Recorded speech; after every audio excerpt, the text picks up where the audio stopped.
Well, last year, the daughter of the CEO of Land's End in Dodgeville was diagnosed with breast cancer. Well, that news sent Jerome Griffith to new heights, literally, to help his daughter fight the disease. Earlier today, I had a chance to talk with Jerome about his climb on Mount Kilimanjaro in Africa. It was a great experience, first of all. I mean, it was very, wonderful. It's a beautiful place.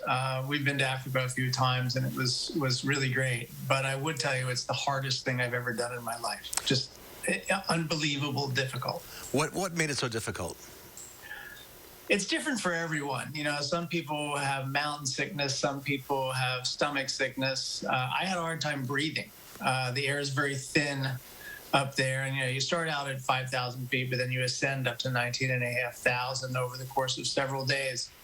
And you can't really sleep because your body only lets you sleep long enough to stop and tell you, it's like, hey, you need more oxygen. So you have to wake up and then deep breathe for a while before you can go back to sleep. And for me, it was really catching my breath and being able to breathe and get the oxygen out of the air during the whole trek.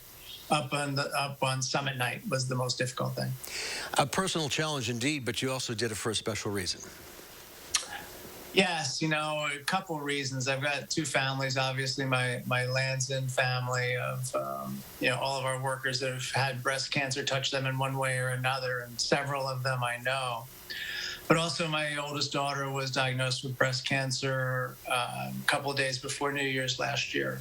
And, we wanted to climb and bring awareness to not just breast cancer, but the work that the Breast Cancer Research Foundation does. My daughter's a big supporter because they helped her get the right care and treatment. And she's lent her story to them and their website. And we wanted just to bring awareness and do some fundraising while we're at it. Her name is Samantha. How is she doing now? She's under treatment. She's, to talk to her on any given day, you would never know anything's wrong. So she's a real fighter, and she's doing great at this point in time. She's about halfway through her third stage of treatment. So you're hoping, well, you are getting your employees involved. You had a walk last week or the week before?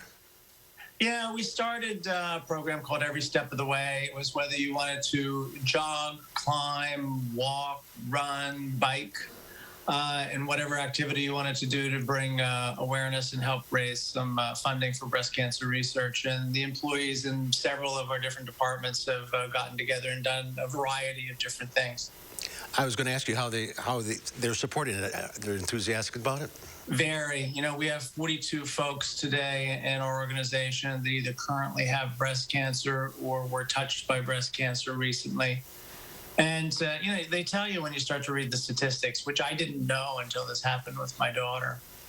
1 in 8 women will experience breast cancer in their lives. And you don't think that it's a lot, but I would tell you in the last year, we've had 3 people at work that I personally work with, a good friend, and my daughter, all diagnosed with more or less the same thing. It seems like every family is being touched by cancer these days. It does. And it's, sort of makes October a special month. We've been involved with the BCRF for well over 5 years. And, we've helped fund them and have, worked towards somewhere in the vicinity of, I think, about 8,000 hours of research help fund. And it's an important thing. And, our employees, to the best of, my personal recollection, they really appreciate it. They appreciate that we care. And they appreciate that, it's an open topic you can discuss, and we're there to try and help. Well, inspiration is certainly from the mountain climb to your fundraising efforts to the fight against cancer. Jerome, thanks for being with us today. Great story. Thanks for your time. I appreciate it. That was a great interview. Very inspiring. Yeah, Good for him. And the thing that he talked about, just like the air and being, waking up and having to breathe, like that takes a lot of athletic training. Yeah, your body wakes itself up. Yeah. Please breathe for me. Yeah. Well, good for him. Yeah. Congratulations. And best of luck to his daughter.